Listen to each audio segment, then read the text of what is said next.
Hello, here in this video we are going to discuss about the product life cycle theory. This theory was developed by Raymond Vernon in 1966. इस theory को Raymond Vernon ने 1966 में develop किया. According to Vernon, products entered the market and gradually disappears again. Vernon के according क्या होता है, जो प्रोडक्ट्स होते हैं ना वो क्या होते हैं, एंटर करते हैं मार्केट में, उसके बाद क्या हो जाते हैं, ग्रेजुअली क्या हो जाते हैं, डिसअपियर हो जाते हैं. मतलब उनकी जो डिमांड होती है मार्केट में वो क्या हो जाती है, कम हो जाती है. तो क्या हो जाते हैं, मार्केट से डिसअपियर हो जाते हैं. Because each product has a certain life cycle that begins with development and ends with decline. और ऐसा क्यों होता है कि जो प्रोडक्ट्स होते हैं वो क्या हो जाते हैं, डिसअपियर हो जाते हैं मार्केट से, या उनकी डिमांड कम हो जाती है. क्योंकि जो प्रोडक्ट्स होते हैं ना उनकी एक लाइफ साइकिल होती है, जिससे वो जो स्टार्ट होता है उनकी लाइफ साइकिल वो किससे स्टार्ट होती है, बिगिंस विद डेवलपमेंट से स्टार्ट होती है. वो पहले इंट्रोड्यूस होते हैं, फिर डेवलप होते हैं, ग्रोथ में होते हैं, फिर उसके बाद और एंड्स कहाँ होते हैं उनका, डिक्लाइन से. मतलब उनकी जो ओवरऑल जो मार्केट में डिमांड हो जाती है वो क्या हो जाती है, कम हो जाती है.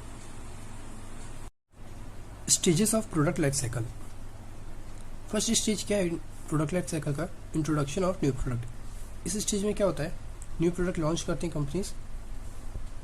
इसमें क्या होता है, जो प्रमोशनल एक्टिविटीज़ क्या होती है, हाई होती है. तो कॉस्ट जो होती है कंपनी की क्या होती है, बहुत ज़्यादा हाई होती है.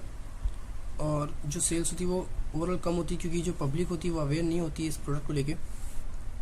सेकेंड स्टेज जो आता है प्रोडक्ट लाइफ साइकिल, वो आता है ग्रोथ, जहाँ पर जो डिमांड होती है वो क्या होती है, हाई हो जाती है. क्यों, क्योंकि जो प्रमोशनल एक्टिविटीज़ जो कंपनी करती है उससे क्या होता है कि पब्लिक क्या हो जाती है, अवेयर हो जाती है प्रोडक्ट को लेके, जिससे उनकी जो सेल्स इंक्रीज़ हो जाती है, प्रॉफिट इंक्रीज़ हो जाती है. ओवरऑल इनकी जो कॉस्ट रहती है वो क्या हो जाती है, डिक्रीज़ हो जाती है. प्रोडक्ट को बनाने में जो कॉस्ट लगती है वो क्या हो जाती है, कम हो जाती है. क्यों, क्योंकि जिसमें प्रमोशनल एक्टिविटीज़ जो करती है ना कंपनीज, वो एक्चुअली क्या हो जाती है, ग्रोथ के कारण कम हो जाती है. Point 3, maturity stage. इस स्टेज में क्या होता है, जो कंपनी रहती है ना उनका जो प्रोडक्ट रहता है वो क्या होता है, स्टेबल हो जाता है कि इतनी ही क्वांटिटी में उनका जो प्रोडक्ट रहता है वो क्या होता है, सेल होता है, उससे ज़्यादा इंक्रीज़ नहीं होता है. क्यों, क्योंकि जो कंपटीशन जो होता है ना मार्केट में, क्या हो जाता है कि कॉम्पिटिटर एंटर हो जाते हैं, बहुत सारे कॉम्पिटिटर होते हैं, और वो क्या करते हैं कि सेम काइंड ऑफ प्रोडक्ट को लेकर आ जाते हैं विथ सेम फीचर्स. और जो कॉस्ट रहती है उनकी वो क्या करते हैं, कॉम्पिटिटर्स ऑब्वियसली वो कम कॉस्ट में सेल करते हैं. तो चीप कॉस्ट में अगर सेल करते हैं वो, तो ओवरऑल जो पब्लिक होती है उस तरफ ज़्यादा अट्रैक्ट होती है. तो इधर जो मैच्योरिटी स्टेज में होता है ना, क्या होता है कि जो कॉम्पिटिशन होता है वो बहुत इंटेंस होता है, बहुत हाई होता है. पॉइंट 4, डिक्लाइन और स्टैंडर्डाइज. इस स्टेज में क्या होता है कि जो ओवरऑल जो सेल होती है ना कंपनी की, वो एक तरह से नई के बराबर हो जाती है. क्योंकि जो कंपटीशन जितना रहता है मार्केट में उससे क्या होता है, हाई हो जाता है. और कंपनी की जो कॉस्ट रहती है वो एज कम्पेयर टू कंपटीटर वो ज़्यादा होती है. तो जिसके कारण उनको क्या होता है कि प्रोडक्ट को क्या होता है कि कम, मतलब उनको कई बार ऐसा होता है कि प्रोडक्शन उसकी रोकनी पड़ जाती है, बंद करनी पड़ जाती है. या ओवरऑल कभी बार ऐसा भी होता है कि जो प्रोडक्ट की जो डिमांड रहती है पब्लिक को लेके वो क्या होती है, मतलब जो पब्लिक की जो नीड होती है वो ओवरऑल कम हो जाती है, या उनको महसूस नहीं होता कि हम ये प्रोडक्ट की नीड है. तो ओवरऑल जो प्रोडक्ट की जो स्टेज होता है वो क्या होता है, ये एंड स्टेज भी बोल सकते हैं हम इसको, डिक्लाइन स्टेज को.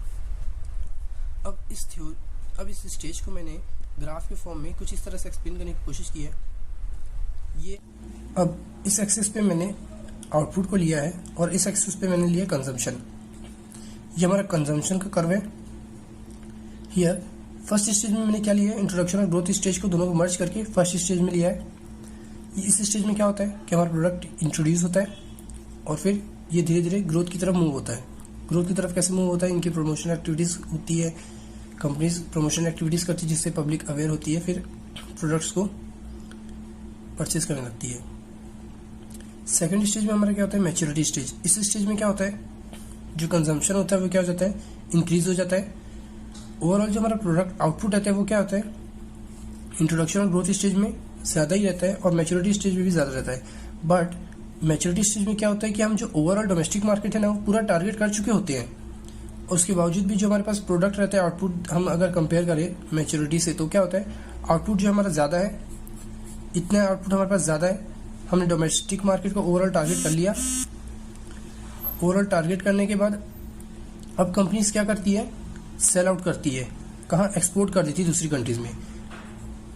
जो एक्सेस प्रोडक्शन होती है वो कंपनीज क्या कर देती है, एक्सपोर्ट कर देती है अदर कंट्रीज में जहाँ पास सेम काइंड्स ऑफ कल्चर होते हैं, उसके अकॉर्डिंग क्या होता है, सेम प्रोडक्ट्स, सेम प्रेफरेंस होता है कस्टमर का, सेम नीड्स होती है, तो उस कंट्रीज में एक्सपोर्ट कर देती हैं अपने प्रोडक्ट्स को। मैच्योरिटी स्टेज से ना कॉम्पिटिटर्स की जो एंट्री होती है ना वो एग्जिस्ट हो जाती है, बट उन्हें प्रोडक्ट की नॉलेज इतनी नहीं होती है और टेक्नोलॉजी जो होती है वो उनके पास इतनी नहीं होती है ना, तो जिसके चलते हम अदर कंट्रीज में अपने गुड्स को एक्सपोर्ट करते हैं।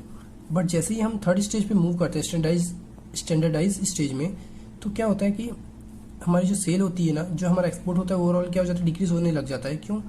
क्योंकि जो कॉम्पिटिटर होते हैं वो अपने हमारे प्रोडक्ट्स को लेकर आ जाते हैं, क्योंकि टेक्नोलॉजी इतनी बढ़ी हुई हो जाती है और प्रोडक्ट की उनको इतनी नॉलेज हो जाती है कि वो कम कॉस्ट में हमारे गुड्स को क्या करते हैं, प्रोड्यूस करने लग जाते हैं। कम कॉस्ट, अगर हमें कोई भी किसी भी प्रोडक्ट को कम कॉस्ट में डेवलप करना है तो हमें क्या होना चाहिए कि हमारे पास जो कैपिटल की कॉस्ट हो वो कम हो, लेबर जो हमारे पास हाई हो और लो कॉस्ट में अवेलेबल हो। लेबर अबंडेंट कंट्री अगर जो होगी उनके लिए बहुत ही ईजिली हो जाएगा चीप कॉस्ट में प्रोडक्ट्स को इंट्रोड्यूस करना, है ना। तो ये स्टैंडर्डाइज्ड स्टेज में क्या होता है कि जो हमारी सेल्स होती है ना ओवरऑल कम हो जाती है, और जो कंपनी रहती है मतलब ऐसा हो जाता है कि जो प्रोडक्ट है ना उन्होंने लॉन्च करना ही मतलब प्रोड्यूस करना ही बंद कर देती है कंपनी, वो लॉन्च करना प्रोड्यूस करना ही बंद कर देती है।